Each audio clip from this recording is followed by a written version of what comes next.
আসসালামু আলাইকুম। জনপ্রিয় বাউল কণ্ঠশিল্পী পাগল হাসানের রুহের মাগফিরাত কামনায় আজ সিলেটের শাহজালাল মাজারে দোয়া ও মিলাদ মাহফিল অনুষ্ঠিত হয়েছে।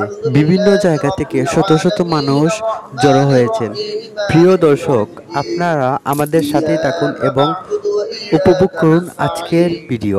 ইয়া আল্লাহ ইয়া আরহামার রাহিমিন ওয়া ইয়া আকরামাল আকরামিন। আল্লাহ যে উদ্দেশ্যে খতম শরীফ পড়াইছে, দুরূদ শরীফ পড়াইছে, মিলাদ শরীফ পড়াইছে, আল্লাহ পাকুল আসাম রুহ পাক বিপু সঈদ আল্লাহ আরদান সাথী দুইজন ইন্তেকাল করছেন মওলা, তারা রুহ পাক বিপু সঈদ আল্লাহ যত মুমিন মুসলমান নরনারী কোরবা হয়েছেন মওলা, তামাম রুহ পাক বিপু সঈদ খাস করে মওলা পাকুল আসাম তুমি জান্নাতুল ফিরদাউস নসিব আল্লাহ তাম কবরের জিন্দেগি রে তুমি শান্তি জিন্দেগি দান করি আল্লাহ ওয়া আরহামার রাহিমিন। আল্লাহ আমরা যারা আছি হায়াতে তয়্যিবা দান করে দাও আল্লাহ ওয়া আরহামার রাহিমিন। আল্লাহ আমরা গাড়িগুলির অ্যাক্সিডেন্ট থেকে তুমি বাঁচিয়ে রেখে দাও আল্লাহ ওয়া আরহামার রাহিমিন। আল্লাহ শিল্পী আমার পক্ষ থেকে আল্লাহ মিলাদ শরীফ জন্য কবুল আর মঞ্জুর আল্লাহ খাস করে মওলা বাবা শাহজালাল চাবুল সিনা মওলা আমরা দোয়া আপনি কবুল আর মঞ্জুর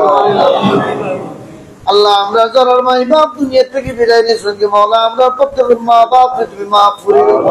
সৌরভ সোহেল ভাই, আমরা সংক্ষেপে আসলে জানতে চাই, পাগল হাসান গত 18 এপ্রিল সকালে সড়ক দুর্ঘটনায় মারা গেছেন। তিনি আসলে সিলেটের পাগল হাসান ছিলেন, সিলেটের মানুষের জন্য তিনি পাগল ছিলেন এবং তার এই গানে কিন্তু আসমানে যাইও না রে বন্ধু, জীবন খাতায় প্রেম কলঙ্কের দাগ লাগাইলে ও আল্লাহ ও আল্লাহ আমি এক পাপিষ্ঠ গান্দা, সংক্ষেপে আসলে স্মৃতিচারণ করতে চাই এবং পাগল হাসানের পরিবারের নিয়ে আপনাদের এখন কি কর্মসূচি বা কি আপনারা চিন্তাধারা করছেন একটু জানতে চাই।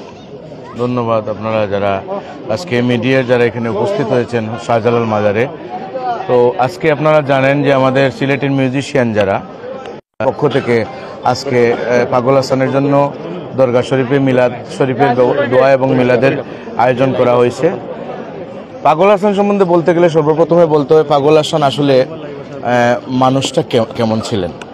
পাগল হাসানকে নিয়ে কথা বলতে হলে, তার সৃষ্টিকর্ম নিয়ে কথা বলতে হলে পাগল হাসানের যে মানুষ হিসাবে উনি কেমন ছিলেন, ওনার বিষয়টা হলো আমার বয়সে অনেক ছোট ভাই, কিন্তু আমিও এখন মানে ওনারকে মানে ইজ্জতের সহিত কথা বলতেছি এই জন্যই যে একজন মানুষ সব কিছুর ঊর্ধ্বে যখন চলে যায়, বৈষম্য বলেন, হিংসা নিন্দা, এই যে মানুষের মধ্যে সব কিছু ঊর্ধ্বে চলে গেছিল পাগল হাসান।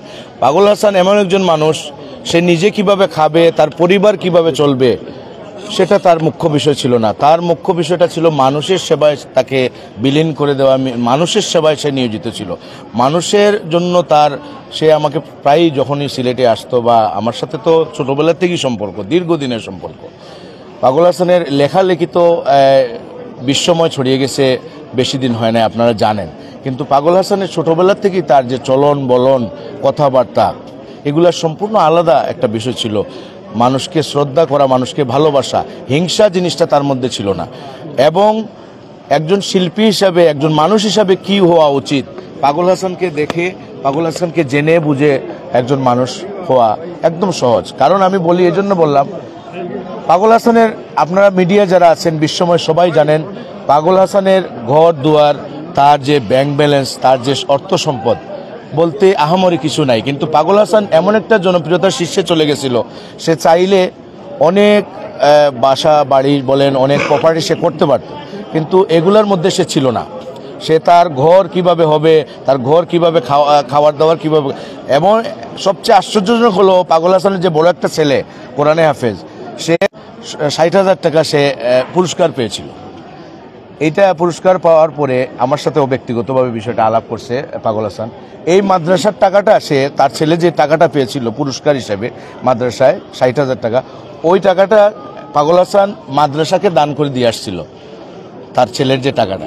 মানে কিছু কিছু বিষয় দুই একটা বলবো, সব তো বলা সম্ভব না সংক্ষিপ্ত সময়। পাগল হাসান কি মানুষ ছিল আগে বুঝেন, শুনেন, জানেন, তারপরে কথাবার্তা বলেন। এই বিষয়টা হলো পাগল হাসান যাই ওনার গানের পারপাসে, লেখার পারপাসে যাই উনি সম্মানই পেয়েছে, উনি কিন্তু বাড়িতে নিয়ে যায় নাই। পাগল হাসান তার সর্বস্ব মানুষকে বিলিয়ে দিয়ে দিছে। যে পাগল হাসান সর্বস্ব বিলিয়ে দিল, সেই পাগল হাসানের জন্য আজকে চাঁদা কালেকশনের কোনো প্রয়োজন আছে কিনা, এই প্রশ্নটা আমি দর্শক এবং বিশ্বময় আপনারা যারা দেখছেন মিডিয়ার মাধ্যমে তাদের কাছে করতে চাই। যে মানুষ সর্বস্ব বিলিয়ে দিয়ে যায় মানুষের তরে, সেই মানুষের জন্য তো চাঁদা কালেকশনের দরকার আছে কিনা আমার মনে হয় না। আমি একজন শিল্পী হিসাবে অত্যন্ত লজ্জিত, আমি অত্যন্ত মর্মাহত।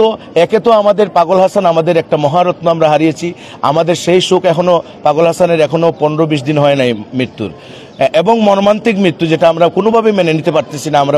আমরা বিশ্বাস করতে পারতেছি না যে পাগল হাসানের মতো একজন মানুষ আমাদের মধ্যে আর নাই।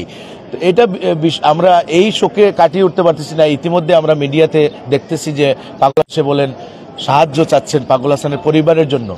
আমি তাদেরকে বলতে চাই, পাগল হাসানের মা কি বলেছেন আপনাদের যে আমাদের জন্য সাহায্য নাও? পাগল হাসানের সন্তান, যে সন্তান মাদ্রাসায় তেলাওয়াত করে 60,000 টাকা সে পুরস্কার পেয়েছে, এই পাগল হাসান ছেলের হাত দিয়ে আবার ওই 60,000 টাকা মাদ্রাসায় দিয়ে আসছে এতিমদের জন্য। হ্যাঁ, এইটা আপনারা বিবেক বিবেচনা করবেন। কিন্তু আমরা মিউজিশিয়ান হিসাবে বা শিল্পী হিসাবে আমি আজকে এই শাহজালাল মাজার থেকে আমি স্পষ্ট বলে দিতে চাই, যদি আমাদের পাগল হাসান বলেন, শাহ আব্দুল করিম বলেন, আমরা কারোই অবমাননা এবং কারোই সম্মানহানি আমরা কোনোদিন মেনে নেই নাই। এবং আমরা বিশেষ করে বর্তমান প্রজন্মের যে আমাদের সিলেটকে আবার পরিচিত করিয়ে দিয়েছে বিশ্বময় যে পাগল হাসানকে নিয়ে যদি কেউ ব্যবসার চিন্তা করেন, কেউ ইউটিউববাজি করেন, কেউ যদি চিন্তা করেন নিজে ভাইরাল হবেন, তাইলে আমরা আইনের আওতায় আনবো এবং শক্তভাবে আমরা তা প্রতিহত করব। পাগল হাসানকে ভালোবাসেন, পাগল হাসানের বাসায় যান, তার মাকে সান্ত্বনা দেন এবং তার ছেলেগুলোকে দেখে আসেন, ভালো কথা, তার কবর জিয়ারত করেন। কিন্তু পাগল হাসান তো কাউকে বলে নাই যে আমাকে সাহায্য লাগবে। আল্লাহর রসুল বলছেন যে আপনি যদি কাউকে ডান হাত দিয়ে দান করেন তাহলে বাম হাত যেন টের পায় না। আপনি এমন দান করলেন সারা বিশ্ব জানে, এটা থেকে দান বলে না, এটাকে বলে অ্যাডভার্টাইজ। এইগুলা করতে যাবেন না। আমরা কিন্তু কারে কোন জায়গায় ধরতে হইব আমাদের সব জানা আছে। জাপটা দিমু যখন একদম কলিজা ছিঁড়ে নিয়ে আইমু। পাগল হাসানের ব্যাপারে কোনো জিনিসের আমরা কাউ বরদাস্ত করবো না, কোনো জিনিস ছাড় দেবো না।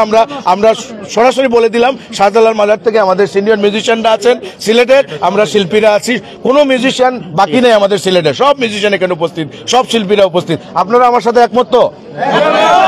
পাগল হাসানের যদি টাকার লোভ থাকতো বা টাকার যদি থাকতো, তাইলে বাচ্চা কাচ্চা মাদ্রাসায় পড়ে যে 60,000 টাকা পেয়েছে ওইটাও মাদ্রাসায় দান করতো না। পকেট থেকে ও পেমেন্ট নিয়ে গরিব দুঃখীকে ও দান করে দেয়। ওই ছেলে কি বলছে যে, বা ওই ছেলের কোনো পরিবার বলছে যে টাকা পয়সা এনে কালেকশন করে দেওয়ার জন্য? যেটা বলা হয় আর কি, যে যার বিয়ে তার খবর নাই, পাড়াবর্ষীর ঘুম নাই। ওই কাজে যারা সম্পৃক্ত থাকবেন তাদের কিন্তু আমরা ছাড়বো না। অপপ্রচার চালাবেন না। তার যদি সাহায্য করতে হয় তার ফ্যামিলিকে চুপিতে ওই মিডিয়াতে না এসে আপনারা যদি পারেন হেল্প করতে পারেন, ওইটা অন্য ব্যাপার। কিন্তু ওর নাম বিক্রি করে কেউ অপপ্রচার করবেন না। বর্তমানে হাসানরে লইয়া মাতার মতো, মানে আমার মতো, আমি একজন মানে ক্ষুদ্র মানুষ, আমার আসলে হাসানরে লইয়া মাতার মতো আমার এখন ওই যোগ্যতা হয়েছে না। আমি প্রথমে কইরাম তার লগের কিছু স্মৃতি আছিল, মানে খুব আমি ওই যে জিনিসটা দাদাই কইলা বা সুহেল ভাই কইলা যে কিছু মানুষে এখন হাসানোর নাম ভাঙ্গিয়া দান কররা বা দেখাইরা, মানে লোক খালি গীতিকার সুরকার শিল্পী আছিল না, হাসান ফিলোসফার আছিল, একজন দার্শনিক আছিল। হে বহুত মানুষের বহুত জিনিস হে বুঝে লিত আগের থেকে। আমরা স্টেজ আমরা দাঁড়াই রয়েছি, ইন দ্য মিন টাইম হাসানের কাছে একটা ফোন আইছে, ভাই আমার আম্মার শরীরের অবস্থা খুব বেশি খারাপ, আমার আম্মারে ডাক্তারে টেস্ট দিছে, ঔষধ দিছে, আমার কাছে ভাই টেকা নাই, ভাই আমার একটু সাহায্য করুক, আমার আম্মার চিকিৎসার লাগে। হাসানে পেমেন্ট পাইছে, আমি কইতাম চাই না কত টাকা পেমেন্ট পাইছে, আমার সামনে পেমেন্টটা পাইছে। জিজ্ঞাসা তোর আম্মার কত টাকা লাগবো টেস্টে ঔষধে, তখন বেচারা উঠে কইছে অত টাকা লাগবো। ভাই বিশ্বাস করুক, হে কইছে তোর বিকাশ নাম্বার কোনটা, বলে ভাই একটা। হে কোনো কিছু চিন্তা করছে না, আমি নিজে সামনে দাঁড়াইল, ভাই টোটাল টাকাটা পাঠাইছে, যে টাকা পেমেন্ট পাইছে টোটাল টাকাটা পাঠাইছে। আমি তার লগে রাগারাগি করছি যে তুই অত কষ্ট করলে, আমরা অত কষ্ট করলাম, তুই কাজটা কিতা করলে, তুই কেনে তার টাকাটা পাঠাইলে? ক দাদা আমরা আজকে একটা শো করছি, টাকা পাইছি, কালকে একটা শো করুন, টাকা পাই, মুই টাকা পাইতো না। হেও টাকাটা পাইছে, তার আম্মার আস্থা বছরের চিকিৎসা হয়ে যাব, তার আম্মার টেস্ট হয়ে যাব, ঔষধ হয়ে যাব।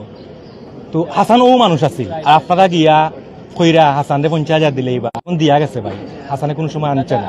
এ সবসময় একটা কথা উঠি কইতো, তার দুনিয়ায় তার মাও সপ্তাহ, আমারে কইছে সবসময় তার দুনিয়ায় তার মাও সপ্তাহ, তার মা ছাড়া দুনিয়ায় কেউ নাই। তো তার মায় যেটা কইবা তার মায় যদি উঠি কইন জিনিসটা সবে লাগাইবা তার মায় যদি কইন না বা আমার ফুয়ার গান ওল্লা থাকতো অথবা এগুলো সম্পূর্ণ রাইট হলো তার আম্মা পারিবারিক অনুমতি ইনু আর সেওর কোনো অধিকার নাই। আর যারা গিয়া এখন দান্দাবাজি কররা এই গানগুলা তার নোয়াল লাগি মায়া খান্না দিরা আমার মনে হয় এগুলা করেন না যে এগুলা করে কোনো লাভ হইতো না। আমরা কোনো জীবিত আছি, আমরা জীবিত থাকতে তার কোনো জিনিস লইয়া ব্যবসা হইতে দিত না। জি